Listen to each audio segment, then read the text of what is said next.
Okay, يعني I'll try to go rapidly through the intraocular pressure and gonioscopy. I think my lecture was basically gonioscopy, but I found an IOP just an introduction to the topic. As you know, the normal intraocular pressure is from 15 to 16. Uh, this is the normal among the population. But if we take the standard deviation was 3, so that the upper limit of normal is twice the standard deviation. If we add, so the upper level usually of the intraocular pressure in normal population does not exceed 21 millimeter mercury. But there is, there is a diurnal variation, which is more aggressive in glaucoma. And usually the risk of glaucoma or damage to the optic nerve is 12 times greater when the intraocular pressure is above 26 millimeter mercury, because we have patients with ocular hypertension and we do not know whether shall we treat or not. And there is a big debate about this. So it looks like above 26 is critical level to treat. But again, the intraocular pressure is just a risk factor for the glaucoma, as you know, because some patients might have a pressure of 15 and they are having glaucoma. So it's just a risk factor. The most important method used, as most of you know, is the Goldman applanation tonometry, or the GAT. And it depends upon flattening of a surface area of the cornea of 3.06 square millimeter. And the cornea is anesthetized, and we use the blue cobalt light. Just a few hints that there are some maneuvers which could increase falsely the intraocular pressure, like if the patient is putting a tight collar or a tie, the patient is doing Valsalva maneuver, squeezing of the lids, or the patient is holding the breath, or by a mistake, I am applying too much pressure on the lid. We just take care of those that can give false reading of the intraocular pressure, falsely high reading, of course. The other method which is used for screening is the air puff tonometer. The big advantage of the air puff is the screening. So it's used for screening. Usually it does not transmit infection, and there is no anesthesia. There are potential advantages for this method, though it is less accurate compared to the Goldman applanation. So still Goldman applanation is the standard of care. Other methods are like the ocular response analyzer or the aura. If we think that the patient is having a corneal problem, or the cornea is abnormally thick or thin, we still can do the aura, and aura will give us the Goldman corrected the intraocular pressure. And this is a topic by itself for more details, but this is one of the methods which will help in measurement of the intraocular pressure. And definitely when the cornea is abnormally thick or thin, there might be some nomograms to try to correlate with the GAT or the Goldman applanation tonometer reading, but none of them is perfectly accurate. But again, there are many attempts to correct the GAT reading in different corneal conditions. The Octunes is one of the self-tonometers. It's not a popular method. The eye care or the rebound tonometry may be used by many of you. It's called the eye care. And the advantage of the eye care is that it doesn't need anesthesia. And there are versions which can be used while the patient is lying flat. It's very good for the kids, so that you can get some readings from the kids with, with trying to deviate the attention of the baby, you can get some reading. And automatically the machine takes 6 measurements, and then it will give you the average. Again, when you compare to GAT or the Goldman applanation tonometry, usually the readings are comparable in the average levels of the intraocular pressure. But when the pressure is quite high, or the pressure is generally, it was found to be about 16, sometimes it gives falsely high readings, so that you can have a patient having pressure like 28 with the Goldman applanation tonometry. When you go with the eye care, you can find it 40, for example, because it gives a falsely high reading. But again, it is one of the easy methods because the machine is portable. You can take it with you for a patient who cannot move. So there are some advantages with this machine, not using anesthesia, good for the kids. So it's one of the good methods available in the market worldwide. Diaton is the transpalpebral method, which measures the intraocular pressure through the lid. And there are many reports trying to compare the results of the diaton to the Goldman applanation tonometry and to the eye care.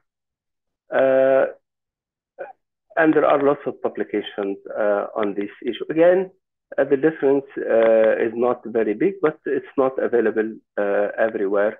Might be available in some countries, not available in others. There are some machines which are used for a 24-hour monitoring of the intraocular pressure, because in some patients, for example, if you have a patient with pressure of 14, and the patient is having continuous deterioration of the visual field and the visual functions, then you can think the patient is having spikes of the intraocular pressure, because some of the patients might have nocturnal spikes of the intraocular pressure. There are some versions of like triggerfish, which is a contact lens connected to a transducer system. And then this is finally will record the intraocular pressure over the 24 hours and will be taken to the computer and will be analyzed. So they are basically used for some research issues, but it's available, the triggerfish. This is called tonopen.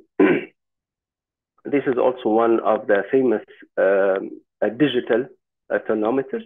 It can be used especially in patients after refractive surgery because you can measure through the periphery of the cornea. I'm sorry. And you know, this is one of the tonometers where the patient can get. So he is one of my patients, and he decided to get a self-tonometer. The famous self-tonometer is usually of the eye care, but this patient, the engineer Mohammed, decided to get a tonopen, and it's okay. So that this is his instrument actually, and using for the measurement. This is one of the famous methods as well. So just to conclude, the normal level of the intraocular pressure usually does not exceed 21 millimeter mercury. The most commonly used method and most confirmed and most used in the clinical trials is the Goldman applanation tonometry, which applanates a surface area of the cornea, 3.06 square millimeter, and we use anesthesia and the cobalt blue light. Other methods which are in common use include the eye care and the tonopen. Other methods used for screening, like the air puff tonometers, and we have the ocular response analyzer, which is used basically in patients with abnormal cornea because it gives the Goldman corrected intraocular pressure. So this is just a short review on the tonometry. And also when there is something which is also you need to know when you get the pentacam reading, at the bottom of the print, you will find the corrected IOP. There is a number here which will be minus or plus.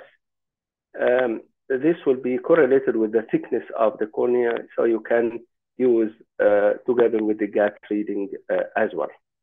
So this is just a short review of the intraocular pressure. Now, my main topic is actually gonioscopy. When you think your patient is a glaucoma patient, you can do gonioscopy, but actually, I think for as a beginner, it will be a good practice if you do gonioscopy on normal person.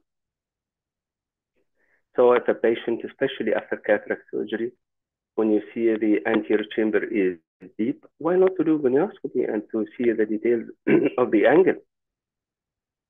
I'm sorry because I'm having a cold, so that my voice is a bit affected.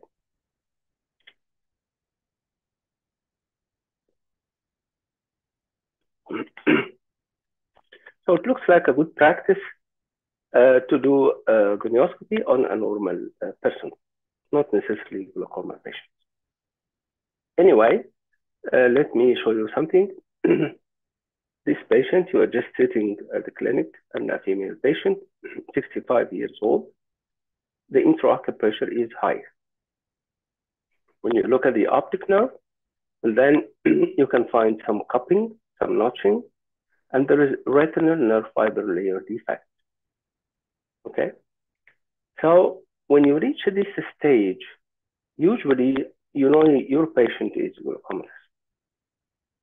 Automatically, what will you do? You will send your patient to do an OCT and visual field. Yes, that's true. You will do that. But again, remember, there is a basic investigation or a basic examination assessment that you have to do before sending your patient for investigation. Okay? What is this? Is to do gonioscopy. Why? Because without gonioscopy, you will not be able to diagnose the type of the glaucoma. Yes, you cannot say this patient is having open angle or angle closure or secondary glaucoma just based on the intraocular pressure and the slit lamp examination. No, you will not be able to do that. And please, please, please, don't make a decision on the type of glaucoma before doing gonioscopy. Otherwise, we can make disasters if we neglect this step. And you will find that the classification of glaucomas in the books is based on the gonioscopy, not on the OCT or the UBM. It is the gonioscopy. Okay? Gonioscopy is examination of the angle. And generally, we have two types of techniques. We have what's known as the indirect technique. With the indirect technique, there is a mirror and we will see the opposite angle. So indirect means we will see the opposite angle and there must be a mirror to reflect. While with direct, we see the same angle. So that if the prism or the lens is inferior, what I see is inferior. This is called direct. Okay? Indirect is used basically for examination techniques, while the direct is used basically for the surgical technique. Because you can think, if I'm just operating on an angle, it makes no sense that I see an angle now and this angle is the opposite angle. There is no way to do a correct surgery this way. Okay? So direct is for surgery, indirect is for examinations. The famous lens used for the indirect gonioscopy or the examination is the Goldman. So the Goldman is the famous lens. We have the Goldman 1, 2, 3 mirror. Goldman has a wide base, 12 millimeter, and we need a coupling medium. So we need a viscoelastic to fill the cavity of the lens. The good point about this lens that it stabilizes the globe and the lids. So yes, it's a lens, and it will help you so much at the beginning of the gonioscopy because it stabilizes everything. The other lenses are the indirect lenses, or called the 4 mirror lenses. And those lenses, they are having narrow base, and we have 4 mirrors so that you can see the whole angle at the same time. There is no need for a coupling medium. And the most important advantage of those lenses, it can induce corneal indentation because I need to indent the cornea sometimes to see the angle details. The common lenses are called the Posner and Schlossman and Sussman. Posner and Sussman lens. Posner is the one with the handle, and Sussman is the man without handle. I personally feel much more comfortable when I use the lens without the handle because I hold it properly. This is the Sussman lens. Few tips and tricks that I need to prepare everything. The coupling medium, and I need to rest my elbow because if you are using a lens and then your elbow is just floating in the air, you may get some tremors. So please support your rest. This is very important part of the ergonomics. Prepare your paper, prepare everything, and then measure the intraocular pressure first, because if you put the lens, you will indent the cornea, and then you will get a falsely low intraocular pressure. Then reasonable level of illumination. The most important, you need to reassure the patient. You need to tell your patient that this examination is important for decision making. Remember, this statement I use it very frequently. أنا بقول للمريض أنا مش هعرف أحط قرار ولا هعرف أعالجك من غير ما أعمل الاختبار ده. أول ما بقول له كده خلاص هو البيشنت بيتعاون، لأنه طبعا is touching the eye. Sometimes some people are so sensitive and they feel nervous about that. So you need to reassure your patient about no pain and the importance of the test. You ask the patient to put the anesthesia. You ask the patient to look up, support the lower lid, and then place the lens gently. Don't push, don't hurt your patient. Then we hold the lens usually between the thumb and index fingers. And all the time we support the patient. It's fine, perfect. It's okay, you will not feel anything. Just keep contact with the patient at that time. And then if there is an excess of viscoelastic flowing on the patient's face, try to remove it. This is a good manner, so as not to have your patient's face too much contaminated with the viscoelastic. You can have the goniogram, and you know when we draw the angle, it is like that. So this is called goniogram. It is not, it is not quadrant. They are in this way. So this is the superior quadrant, the inferior quadrant, and the temporal and nasal. This is called the goniogram. And they start by examination of the inferior angle. Why the inferior angle? Because it is the widest and the darkest. And you need to see something that is strong, stimulating for you to see, to examine the eye. So start by putting the mirror superiorly or looking at the superior mirror if you are using the 4-mirror contact lens. Okay? So that if you look at the inferior angle, this is the widest angle and the darkest angle, like in this patient. And in this patient, simply when I look at the angle, I try to find the trabecular meshwork. Where is meshwork? It is the continuous pigmented line. So this is the trabecular meshwork. This is the pigmented trabecular meshwork. Okay. The part above is the Schwalbe slant, and sometimes it's pigmented, especially in patients with pseudoexfoliation. It could be found even in normal patients. And then the white line below is the scleral sphere. So my eye first of all tries to find the trabecular meshwork, and then what's above the trabecular meshwork is the Schwalbe slant. What's below the trabecular meshwork is the scleral sphere. And then I can get another brown line, which is the ciliary body band. And then the iris is attached to the ciliary body. So that when you look at the angle, you can find something white, again, white, but sometimes some pigmentation, and then brown, and then white, and then brown.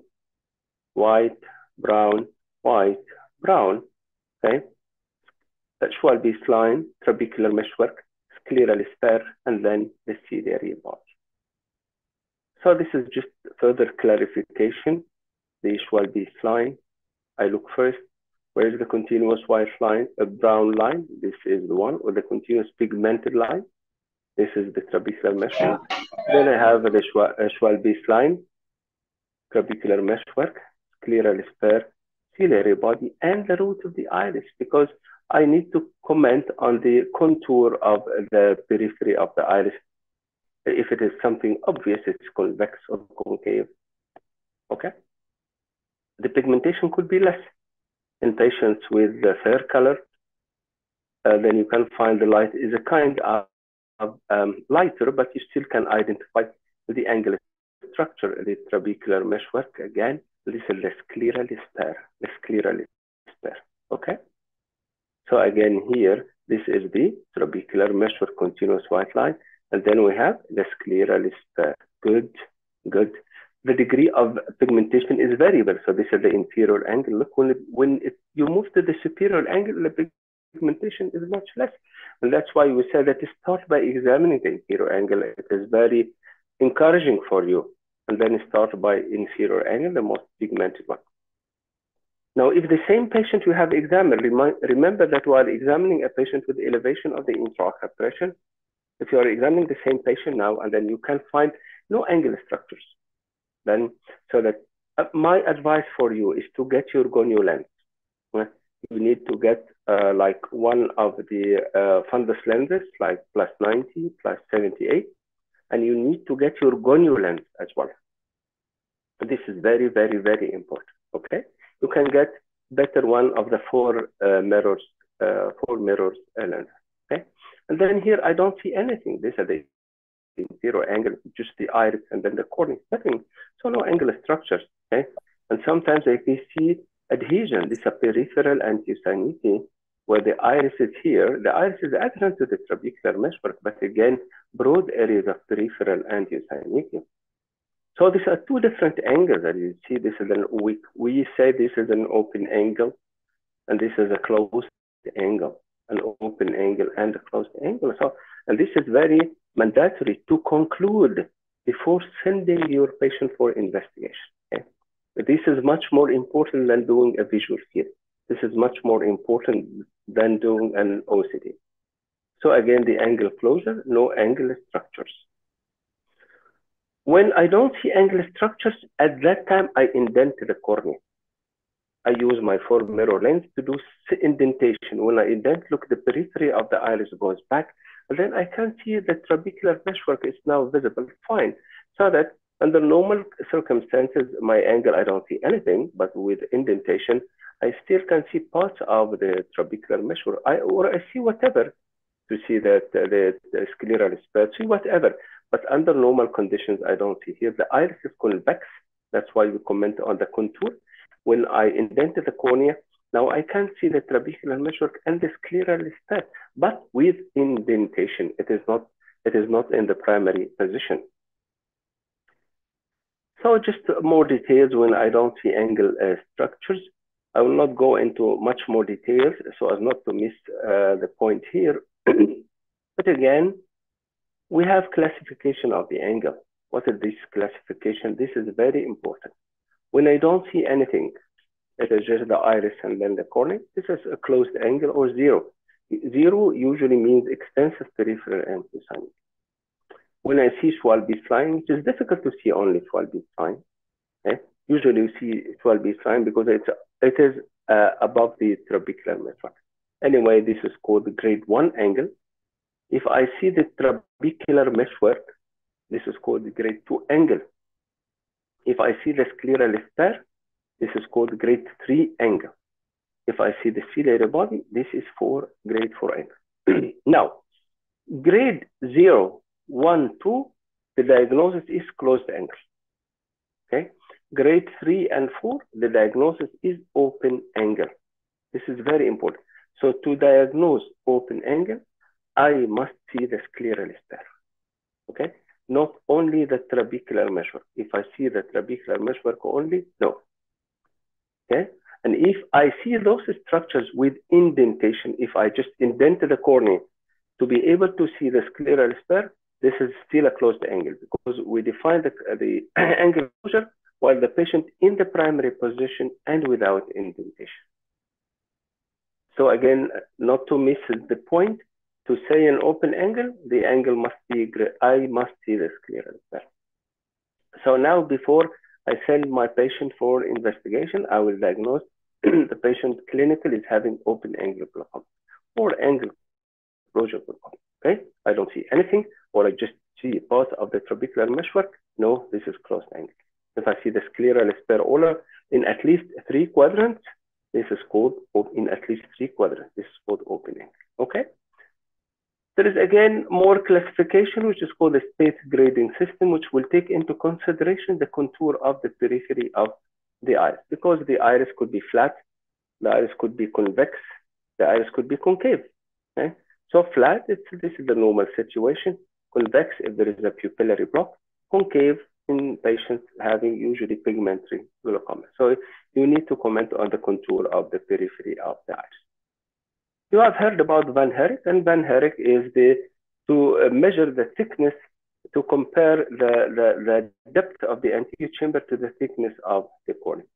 This is a very rough method to diagnose the patient is having open angle or closed angle. But you can say the anterior chamber is shallow. Yes, I can say here what if the depth of the anterior chamber is almost less than half of the thickness of the corneal periphery, then you will say this is a shallow anterior chamber. But again, you need to do gonioscopy because sometimes you can find the anterior chamber depth that is deep. It goes to the periphery, you find the irises occluding the angle and attach it to the trabecular meshwork. So there is no way to diagnose without gonioscopy. So for my patient, if I diagnose that my patient is open angle, the patient will be sent for SLT and maybe glaucoma operations and medications, of course.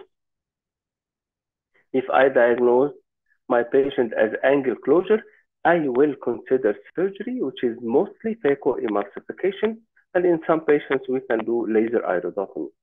So if I diagnose my patient as open angle glaucoma, the management options are completely different. I'll give medications, I'll go for laser trabeculoplasty, and then I may consider operation. But if I diagnose my patient as angle closure, I will strongly consider removal of his lens, even if the lens is clear. And here is the difference. So gonioscopy, it is not just a complementary part or just you can miss it. No, you will make a decision based on the gonioscopy. And that's what I tell my patient from the bottom of my heart, that I need to make a proper decision for your further management based on the gonioscopy. So what I can see from the colleagues or the inexperienced doctors, when you just keep the patient, the patient is diagnosed as glaucoma without knowing the type. Now, the patient is diagnosed as the patient is having angle closure. And then we know that this is a surgical problem. And they keep putting the patient on medication, like if the patient or this patient is having an open angle glaucoma, and then the patient will deteriorate, and then they will face a situation in dealing with an advanced disease.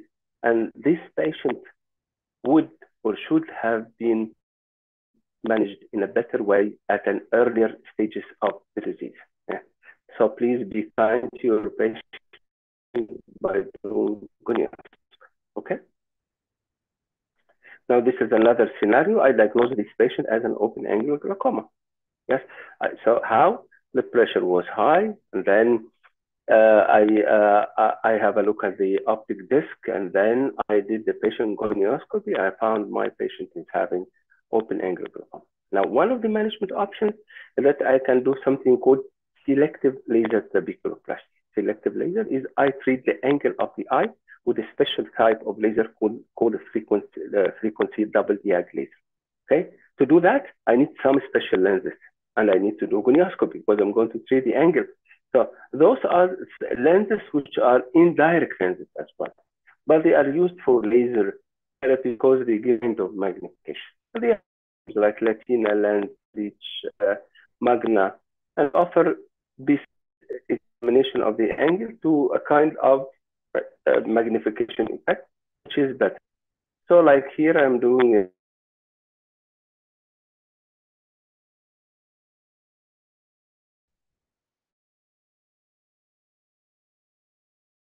Okay, how I'm doing that under gonioscopic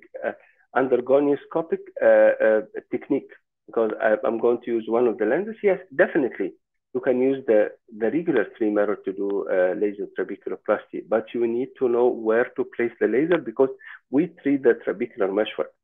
You cannot treat, for example, the iris, or you cannot treat the back of the cornea. So you need to know good information about the cornea. Now, patient, for example, underwent glaucoma operation, then the pressure is high.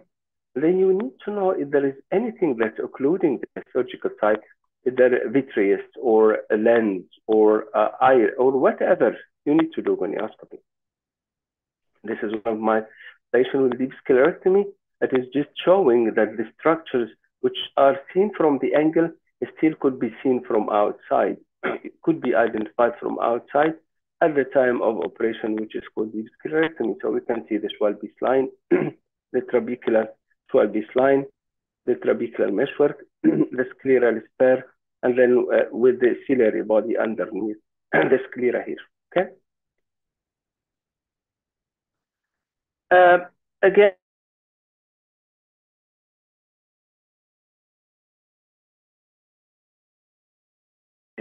goes up, I can go to the surgical site and induce an opening with the YAG laser. How can I do that without gonioscopy? So this is a kind of therapeutic intervention, and I need gonioscopy. In this patient, I did this patient deep sclerectomy, and then I found the pressure was a bit high, and then you can find what? The iris is adherent to the surgical site. How can I diagnose?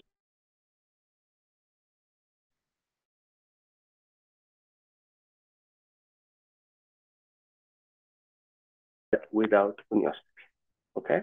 So gonioscopy is mandatory, So here I treated the iris with YAG, and then the iris retracted, and then I opened the surgical site of deep sclerectomy, and definitely with time you will know more information about those types of glaucoma operations. This is not the issue right now.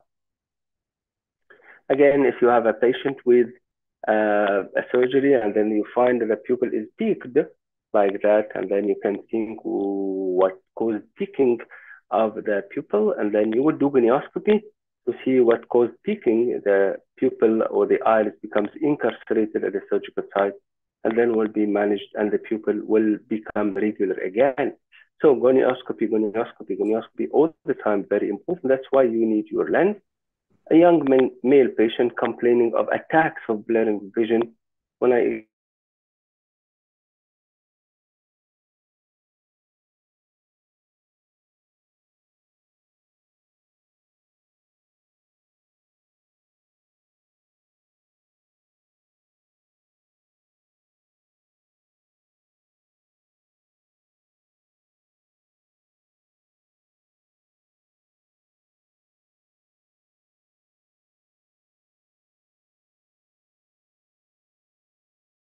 receiving trauma, and then okay, so the patient received the trauma and the pressure was high, and the patient was a young patient.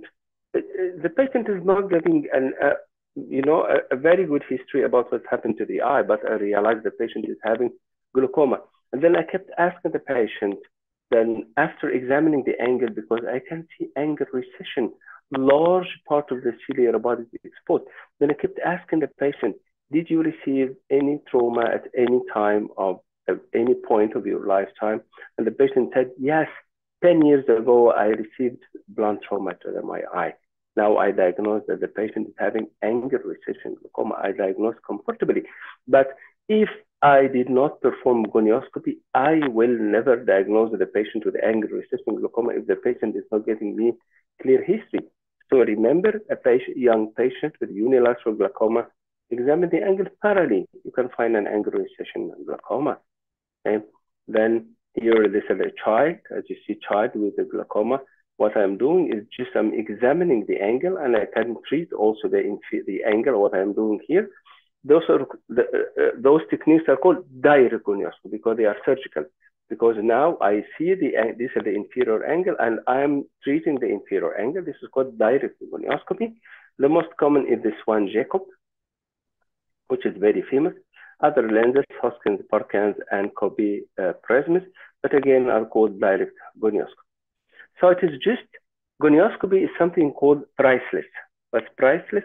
Priceless in the decision making, even in the simple decision making, angle closure, open angle glaucoma, different laser and surgical approaches to the angle I cannot do without gonioscopy, and complementary procedure like the goniopuncture, like I did a patient deep sclerectomy, pressure is high, I need to examine what's happening, and then I'll manage accordingly.